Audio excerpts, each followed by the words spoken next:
congrats on the new album, firstly. It's really, really good. Thank you. Love it.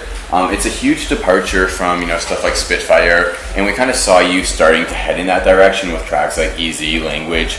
But what kind of spurred you to make the full-out shift from what you used to be doing to stuff like Worlds? What was that kind of turning point that just, I was actually doing the Language tour where I played here about 2 years ago. I think that my kind of angst around just DJing and playing so much of other people's tracks kind of reached critical mass. And I wanted to take my music to a more personal, I think overall more sensitive place that it was dearer to my heart and I think truer to my vision. And I don't mean to say that my original music was insincere, because it wasn't. I just think that my motivations were a little off. I was really focusing so hard on making music that aspired to impress producers. It was very technical, so it was this whole exercise in skill, and in the craft. There's nothing wrong with that, though. No, I mean, there's a lot of producers who take that approach. Exactly. But I was more interested in doing something that I was interested in going toward the art side and less of the craft side, and focusing on stuff that was artistically expressive, not just a demonstration of skill.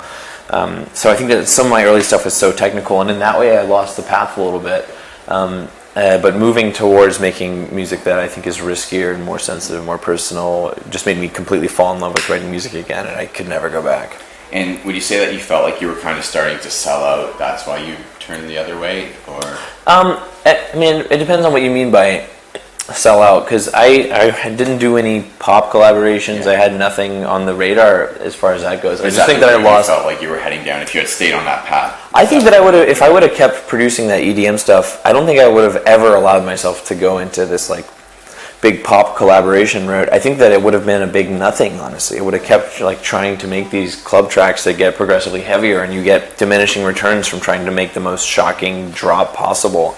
And I think it would have just kind of tapered off and been sad. So no, yeah, to me I don't think that I was at all taking action to prevent myself from selling out, because I wasn't going to do that anyway. I think it was like, let me make the best possible music I can make.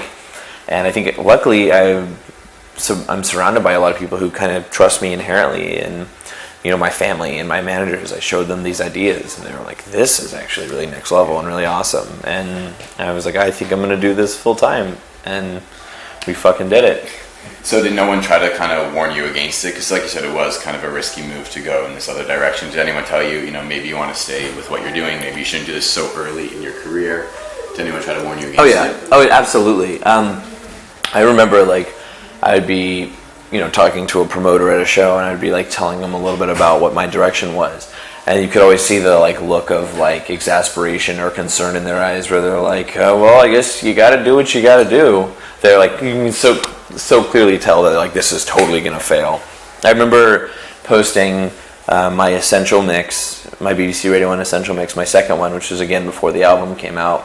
And I saw like a comment that was like, I think we are witnessing the death of someone's career right now. And I was like, well, let's see. And lo and behold, this has gone like unbelievably well. Like I expected this immense backlash, and instead it's been Wasn't there a bit of backlash when you first released Sea of Voices? Some people were kind of... I think that I expected more, though. I really did. It wasn't as bad as you expected. Yeah, not even close. I think that there was a lot of support, and I think that it was particularly from the people whose kind of attention I'm interested in capturing, people who are I think, a little bit more discerning and who have their ear to the ground and have been paying attention to electronic music. I think so many of them got bored with how completely and utterly homogenized it had all gotten, and I think that for some people it was what the fuck is that thing? Oh my god. Is it leaking again? No, it's like this horrible creature. Jesus Christ. Yeah, sorry, that aside. I don't remember what I was saying. Okay, so yeah, you were talking about like electronic dance music, how it's so homogenized now, and you've always been kind of really brutally honest about your views on EDM and where it's headed. So where do you think it is headed? Where do you think it's going to be in the next 5 years? Where do you think it's at right now? And do you think it, can sustain itself at this level that it's at right now if it keeps going down this path? As far as like my predictions for the future of EDM, I mean, one thing that I've consistently kind of battled against with this new record is and not really battled against, but kind of quietly disagreed with, is I've heard people saying stuff like, Worlds is like, that's like the future of EDM, and I really disagree. I don't think it's EDM at all, and I think and the reason is because I think that EDM is by nature focused on being like music for DJs and party music, and I don't think Worlds is a replacement for party music. Party music, EDM, and Worlds can coexist. Totally. They can both be around, and that is fine. And Worlds is not meant to be like the future of this. It's this totally separate thing. And I think that in some ways Worlds takes on some of the sound of EDM with its willingness to be loud and to go from quiet to loud. I think that that's like emotionally resonant for me, but it's not like I wasn't like, this is the next big trend in dance music, because I totally don't see it that way. So you don't think you're trying to redefine EDM? Not at all. No, I've seen people being like, so what do you think about all the other, like, who are some other artists that are trying to save the reputation of EDM? I'm like, you're not talking to one. I think party music can and will and should exist forever. And I think that can happen totally separate of me. I don't even hate EDM. I still pay a lot of attention to it, and I listen to it, and I still listen to like DJ sets, and if somebody's like streaming their Tomorrow World set, I want to hear what's going on. I'm interested in that. But it's like so anyways, I think that's the first thing I want to say is like, I don't think that stuff like Worlds is necessarily the future of EDM. I mean, so how do you feel that when people call you the future of EDM? Because a lot of people are calling you that.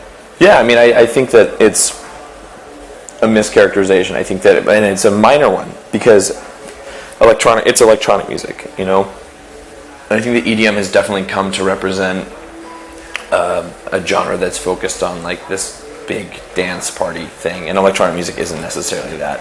So if somebody thinks it's the future of electronic music, that could be really cool. I'm not sure that necessarily is. I would rather it just be my identity, and I also think that it would be kind of like really self-aggrandizing for me to say that it is the future. I don't know that it is at all,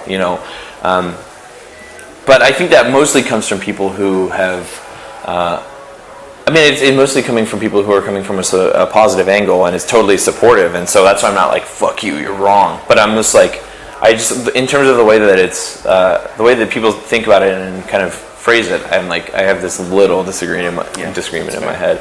And then as far as the future of EDM, I think 2015,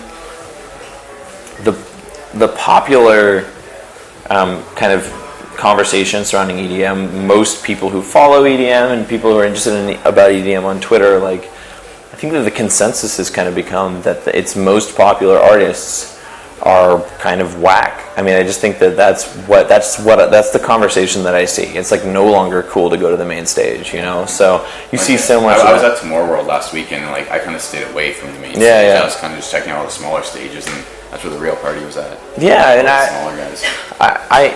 And so I think that eventually, my prediction is that eventually the managers of a lot of these like top 10 artists are going to catch wind of that what they're doing is becoming uncool. So they're going to try to like make some deep house or something, and it's not really going to pan out. That's my prediction. But I mean, it's the other way I could really see it going is something like Warped Tour or something like post-hardcore and like metal bands, where they stay in, as their genre gets less popular, they stay in the bubble and like double down and like become even more of that, and there will always be people kind of following it. I could really see 10 years down the line like EDM DJs doing almost exactly the same thing for fewer people, and it just becomes this like little bubble. But I don't know, I mean, those are both, because I mean the options are to either stagnate or to try to do something new, in my opinion. And I don't know. I think that some of the artists who don't make their own music could have a hard time reinventing, like, I don't know, whatever. Yeah, I don't know. But the thing is, like, I'm not really qualified to comment on this stuff because it's not. I don't live and breathe it, Yeah. So would you say then you're done with the festival circuit, like Ultra, Tomorrow World, like that kind of stuff? Would you not? No. Any of those? I skipped those this year because you're working on the album. I'm working on the album and working on getting the new show ready, and I didn't feel super comfortable about the idea of going out and playing bangers. So and doing a DJ set in front of 50,000 people or whatever, when I was saying all these other things on Twitter. And so I felt that it'll be appropriate for me to return to a lot of those festivals next year. I'm already getting announced for festivals like just a couple days ago.